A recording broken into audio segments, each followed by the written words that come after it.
The Inspiring Journey of Helen Keller. Read, imagine, learn English through stories.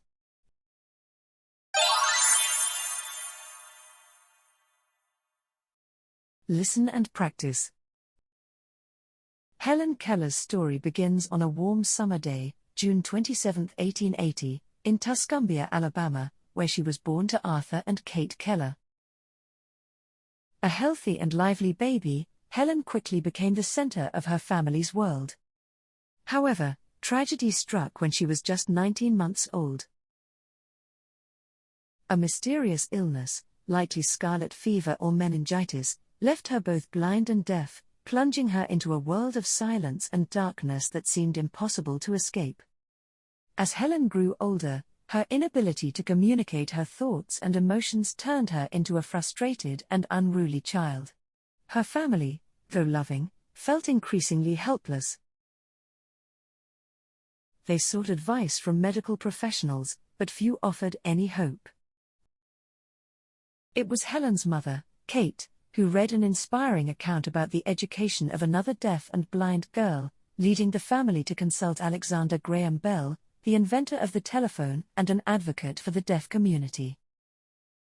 Bell's suggestion to contact the Perkins Institute for the Blind in Boston would change Helen's life forever. In March 1887, a young teacher named Anne Sullivan arrived at the Keller household. Anne, who had experienced partial blindness herself, possessed a fierce determination and an unyielding belief in Helen's potential. What followed was an extraordinary partnership that would last nearly 50 years. Anne's first breakthrough came when she repeatedly spelled water into Helen's hand while running cool water over it. In that magical moment, Helen realized that objects had names and that communication was possible. The barriers that had confined her were finally beginning to crumble. With Anne's relentless guidance, Helen learned to read and write using Braille and later mastered the art of speaking by feeling the vibrations of her teacher's throat. Her insatiable curiosity and unquenchable thirst for knowledge drove her to accomplish feats that seemed unimaginable for someone with her disabilities. By the age of 20, Helen had defied all odds by gaining admission to Radcliffe College, the sister school of Harvard University. There, with Anne tirelessly transcribing lectures into Helen's hand, she graduated cum laude in 1904, becoming the first deafblind person to earn a college degree. Helen's achievements did not stop with her academic success. She authored several books, the most famous being her autobiography, The Story of My Life. This remarkable account chronicled her struggles and triumphs, inspiring millions across the globe. Helen also became a staunch advocate for social causes, campaigning for the rights of the disabled, women's suffrage, and labor reforms. Her eloquent speeches, often delivered with Anne's assistance, captivated audiences and demonstrated her unparalleled courage.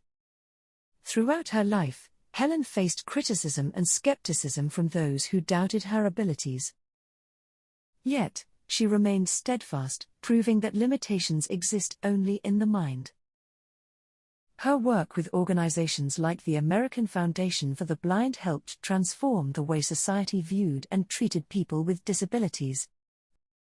Helen Keller's legacy is not merely a tale of personal achievement, it is a testament to the human spirit's capacity to overcome adversity. She taught the world that with persistence, love, and the support of others, even the most insurmountable challenges can be conquered. On June 1, 1968, Helen passed away peacefully in her sleep, leaving behind a legacy that continues to inspire millions. Her life, filled with purpose and passion, reminds us that every obstacle is an opportunity to grow stronger. As Helen herself once said, "The only thing worse than being blind is having sight but no vision." Please like, share, comment and subscribe for such inspirational stories. Thanks for watching.